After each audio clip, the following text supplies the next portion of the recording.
Greetings, travelers, and welcome to Geronimo Draws. In this episode, I would like to discuss Action Comics #1 from 1938 by Joe Shuster. After the success of the anthology series Detective Comics, National Allied Publications instructed editor Vince Sullivan to create a new series. In the editor's rejection pile, his co-worker Sheldon Mayer found a story called Superman, written by Jerry Siegel and illustrated by Joe Shuster. Because of the tight deadline, Sullivan decided to use this new character as the lead feature of this series. In the foreground, we have a nameless civilian frantically running towards us. Next, we have a powerful, caped figure effortlessly slamming a car into a rock. And behind this figure, we have two characters fleeing in terror. In the background, we see a man cowering dangerously close to the destruction, and a second one, much further away, desperately running with his hands in the air. Our attention is zeroed in on the caped figure. And if one looked at this image without any prior knowledge of Superman,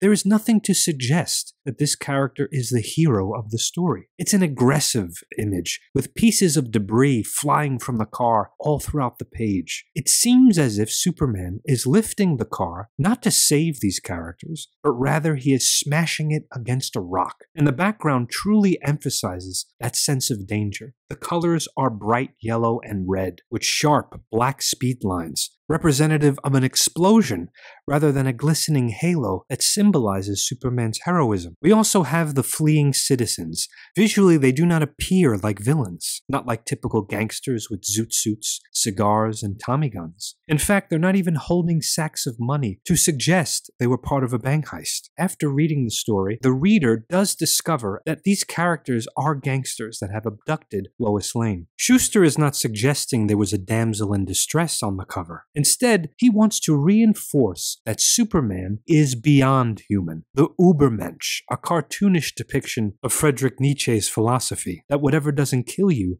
makes you stronger. But the largest object in the composition is the car, which means Jerry Siegel and Joe Shuster want to emphasize that Superman is more powerful than the automobile. During this time, the automobile was the most revolutionary transportation device. It enabled individuals to travel fast and comfortably. The automobile completely changed society, and it is no match for Superman. He transcends not only the human aspect of mankind, but also pinnacles of our ingenuity. But we do learn that despite his obvious power and dominance, his actions are heroic. In his very first appearance, he confronts an abusive husband, ruthless gangsters, a corrupt senator, and saves an innocent from mistaken execution while bringing the real culprit to justice. Action Comics #1 laid down the foundation for the mythic nature of DC Comics and marked the beginning of the superhero genre. Thank you for watching.